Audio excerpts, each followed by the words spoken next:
Witch. Witch. We wish to see her burn. Witch. Witch. Order! Welcome to the Little Happens Witch Trial. I understand many of you are strangers to our parish, but we wish to welcome you here today. Should that not be exciting enough, we welcome our country's leading witch. I am but here to rid England of these damnable practices. Now, bring forth the witch. The accused woman. Witch! Witch! She's a witch. What's going on here? What is this? Elizabeth Ann Cadge, you stand accused of the practice of witchcraft and sorcery. Who? Who here calls me a witch? I do! And I. Well, this is for the attic room return. They have wanted rid of me since my husband died. Let us hear what has brought you to this point. You stand accused of a crime you did not commit. It's impossible to prove your innocence. If you insist you're innocent in any way, you'll likely be found guilty and executed. But if you confess, apologize, and implicate others for good measure, you'll go free. Do you give a false confession or risk a public hanging? This was the choice of those accused of witchcraft in the town of Salem, Massachusetts. They were victims of paranoia about the supernatural. Misdirected religious fervor. And a justice system that valued repentance over truth.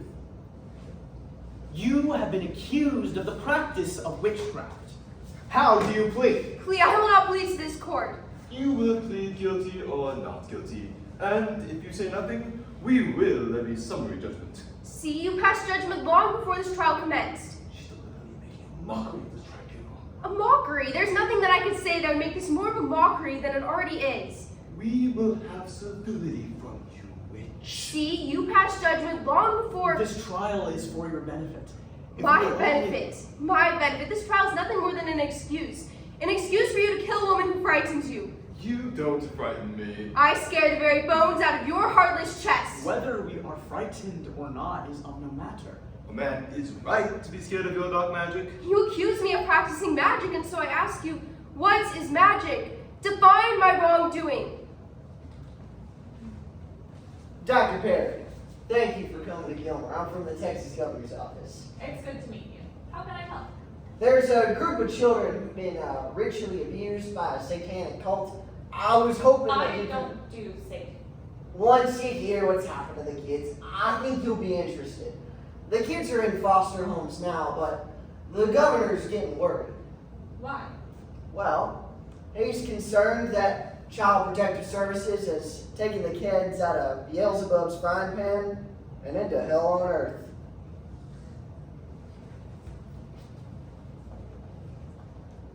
Witch hunting is a phenomenon that has reared its ugly head all over the world for centuries. France, Switzerland, Scotland, Japan, China, Nepal, and yes, even America are all victims. But we know that these same strategies of coercion, manipulation, and fear-mongering do not stop with just accusations of demonic influence. They are easily used in other populations. The Nazis used these strategies to find and execute Jews all over Europe. Armenia in the 1900s, Rwanda in the 1990s, Cambodia, Peru, Russia, Mexico, all of these countries, examples where people in power tried to remove the unwanted. So by the TED Talk, What Really Happened in Salem, Massachusetts, by Brian Pavlik, we'll find out what happened in Massachusetts. Through The Trial by Jeff Dunn and The Trial of Elizabeth Gadge by Steve Pemberton and Reese Spears-Smith, we will look at the absurdity behind the logic of witch hunts.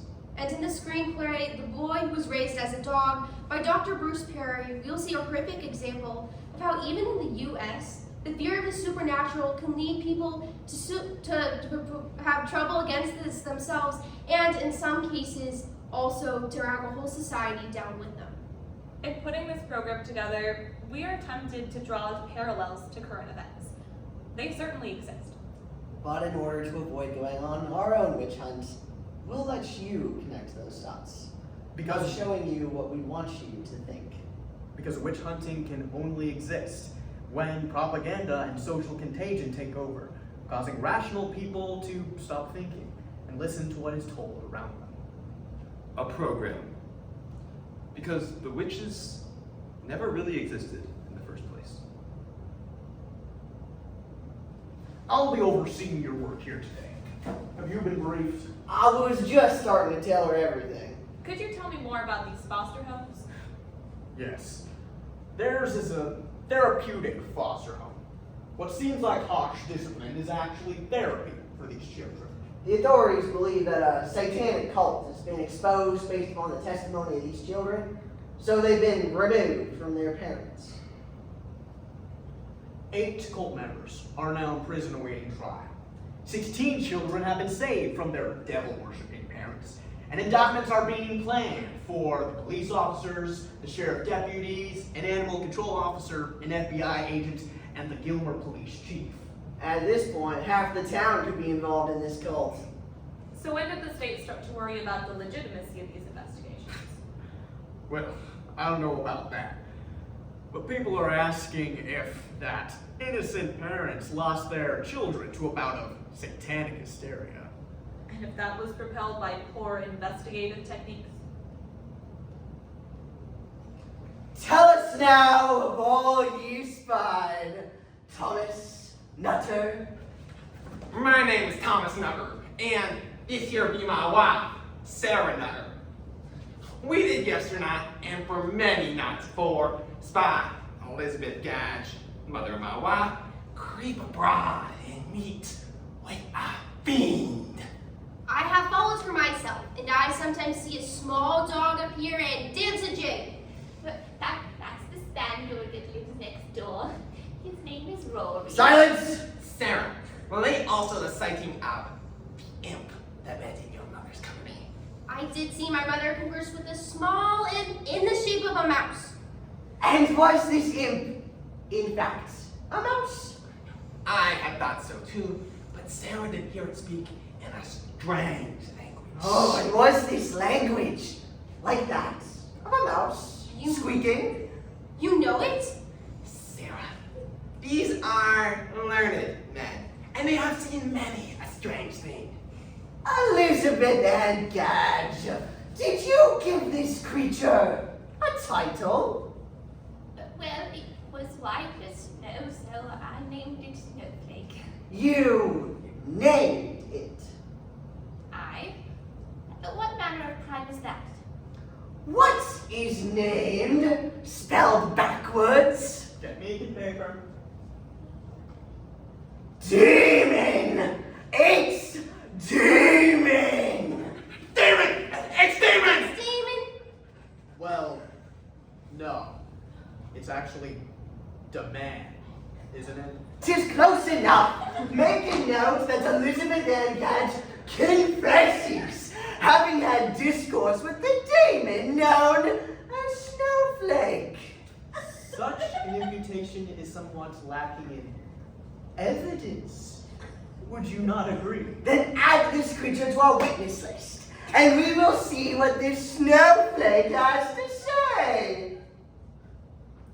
Puritans believed that the devil wreaked havoc in the world through witches. Who blighted nature. Conjured fiendish apparitions. And tormented children. As accusations multiplied, others made false confessions to save themselves.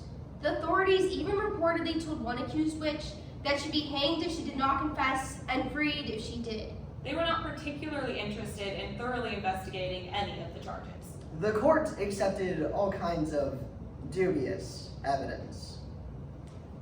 The state wanted me to determine which of the children had genuinely been victims of parental abuse, and which had been taken from their parents as a result of false accusations. So, I started interviews. It all started in 1989 when Betty Vernon reported to the then police chief that her then husband, Ward Vernon, had been abusing their 2 daughters. Soon, both parents were confiscated in the abuse, and all 4 of their children were taken into foster care. I see here that their grandparents and uncle were also accused of child abuse, and therefore children were taken from them. Were any other families' children taken? 2 other children, family friends, were taken into foster care based on the accusations of the first children. What happened once the children were in foster care? That's where things started to go terribly wrong. The children are placed into therapeutic foster homes where two trains merged. What do you mean? Well, some therapists believe that most of their clients' trauma can be traced back to childhood abuse, and they try to help them discover it, even if they don't originally recall any treatment. And the second trend? Arouse more and it's that the devil must be behind these atrocities. Where did that idea come from? Around the time these children were taken into foster care, so-called moral entrepreneurs started selling workshops on how to discover children who were survivors of this satanic ritual abuse. Then let us define magic as doing things that normal people cannot. You mean like making a rational connection that others are too stupid to make on their own? I mean, doing things that defy the natural world. And you define what constitutes the natural world. Yes, we do. Not just one of us, but the whole society. So anyone who does something outside of the confines of the whole society is practicing magic. That's right. Your son, he is an athletic young man. Did you know that he can jump so high that he can somersault entire and land again on his feet? Yes. Can you do that? No. I thought not. So will you now accuse your son of practicing magic for his unnatural, otherworldly jumping? It is not the same. He can do a thing that others cannot, and that by your very own words is the definition of magic. But it can be explained. It is a sensible, understandable thing. What I've done is sensible, what I've said is understandable. That you don't understand it is because you choose not to. And it bothers you that I can do a thing that you don't understand. I've made some progress, and I think I'm ready to share some of my findings. What do you have? Well, the checklist for determining the presence of satanic ritual abuse seemed pretty vague and over-inclusive. I'm sure they were just being thorough. They're so big that any teenager with the most minor interest in sex, drugs, and rock and roll, in other words, any normal teenager could qualify. It can't be that broad. It also says that any younger child with nightmares, fears of monsters, or bedwetting could qualify as well. I'm not sure you understand. And what's this about holding therapy? Oh, that's just a therapeutic method to help the kids bond with their parents. Excuse me? Yeah, well, the foster parents would hold the child tightly and help them open up about their memories and fears. Let me guess. In order to end the assault, the child needs to produce a convincing story of abuse. I know it seems harsh, but it helps the kids learn to obey their parents. That's because in order to end the assault, they need to address their foster and adoptive parents as their real parents, tell their tormentors that they love them, and display complete submission. I'm not sure you understand. I mean, that's not an What entirely on fair... earth is going on? Is there a problem? I just don't think she understands the purpose of the foster homes. This should go without saying. But holding a child down and hurting him until he tells you what you want to hear does not create bonds of affection. That only induces obedience through fear. Children can readily be led to concoct tales by adults who may not even be aware that the child is simply telling them what they want to hear. We had to get the information about their devil-worshipping parents. This report shows that the foster parents would ask lengthy, leading questions and dig their knuckles into the sides of the children until they agree with their version of events. And it also confirmed the parents' involvement in sacrificing babies, cannibalism, devil masks, and hooded figures circling fires in the woods and satanic altars. They only confirmed those tales because they knew the holding would stop sooner if they did. But they wouldn't have said any of that if your investigators hadn't prompted them to.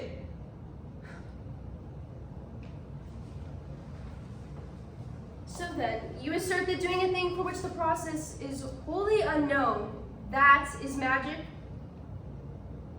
Yes, I suppose that is as good as a definition as any.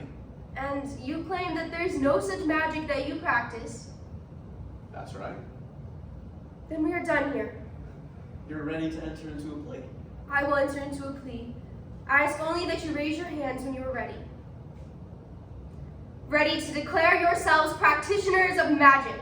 What nonsense is this? If you are no magicians, then you will have to tell me how you raised your hands. Explain how you did it, or confess to the use of magic. I simply raised my hand. Yes, but how? Did someone lift it for you, or did you raise it through intent, through will? She's insane!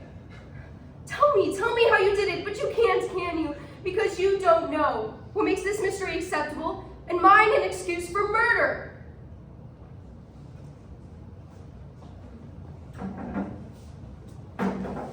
I spoke with one little girl who had been a toddler when she was removed from her parents. Where did your thoughts about Satan and killing babies come from? It came from my birth dad. He killed all these babies, and he made me kill them too. Or I was gonna die, and all the babies would die too. How do you remember this? I remember because my sister told me. Do you remember any of it yourself? No. Do you remember holding? Yeah, but I don't want to talk about it. My parents and caseworkers were always making me talk about my past and saying that I killed the babies. Her physiological responses were consistent with her having been abused by her parents, but not with her having taken part in satanic rituals and murder. By this time, accusations were beginning to spread beyond Salem to neighboring communities. Even the most powerful figures were targets. Those who dared to speak came under suspicion. We move these proceedings to the questioning of Elizabeth and Gadge. We must hear more of the Sabbat and all its rights. I know not of what you speak. I'm but a frail old woman who is in bed by evensong. My tormentors know this to be true. We know what we saw. Besides, the attic room would serve us well. Where else are we to hang the sheets? They're big. Care you not for this old woman? Yeah. It is a plain as day that the Nutters want to rid of her from under their roof and have cried witch as a solution. What cause have you to question the fairness of my work? This dear old mistress has done nothing. If we consign her body to the flames, do not do the devil's work ourselves. Tread carefully, lest you find yourself accused. Then how do you explain the other two kids we saved from their satanic parents? When the foster parents asked about other children who were being abused by the cult, the kids were simply saying the names of their friends in desperation to escape the holding.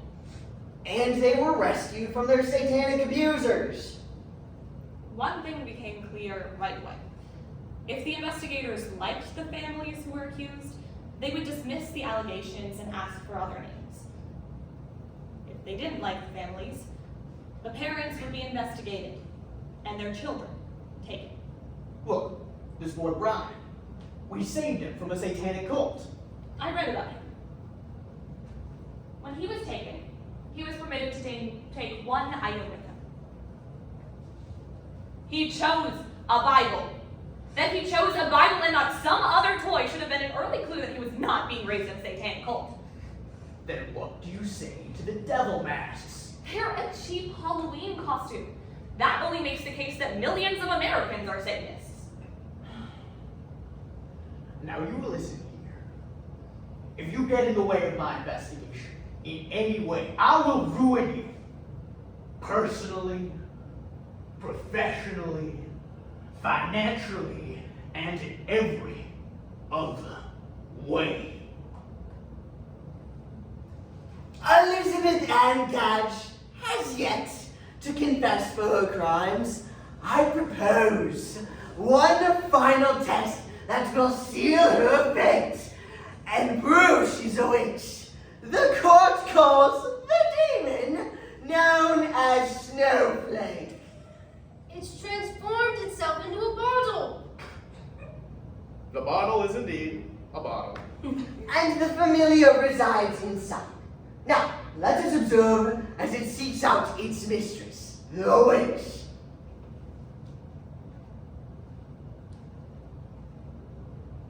Oh, hello, snowflake, my lucky. She is witch. Elizabeth Ann Gadge, do you confess for your crimes? Did you meet with a fiend, dance with a white dog, and keep company with this monstrous familiar? No, sir. And did you fly to the Sabbat on a shovel? Never. But your familiar has proven otherwise. Prepare the witch for execution. Elizabeth Ann Gadge, I find you guilty of witchcraft, and you are to be burned at the stake until you are dead. One of the most troubling aspects of the case was how the fear sparked by this pathetic investigation caused otherwise rational people to behave in bizarre ways. Even law enforcement professionals and mental health specialists were not immune. This evidence can't be true. There has to be a connection to a satanic cult. Instead of re-examine their initial assumptions, those involved with the investigation simply became further and further detached from reality. You are lying. These cults exist.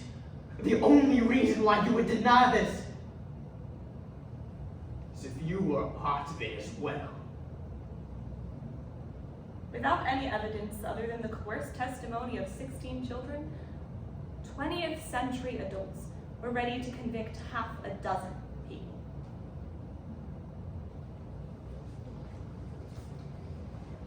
It's a mystery with no solution, so people choose to forget. They forget that nearly everything they do is shrouded in mystery and magic. And I can see in your face that you're starting to realize what I know, that there's so much more in this world that we don't understand, so much more than what we do. Enough! Don't shy yourself away. The door has been opened for you. You can be more than a puppet in a robe. This tribunal finds you Don't. guilty. When his own wife was accused, the governor of Massachusetts colony suspended the trials. Sentences were amended, prisoners released, and arrests stopped. Today, the Salem witch trials remains a cautionary tale of the dangers of scapegoating and groupthink, and the power of fear to manipulate human perception. Humans are highly susceptible to social contagion. Training, logic, and intelligence are often no match for the power of groupthink. Following such cues is key to social success, so it makes sense why people don't stop and question what the loudest voices are saying.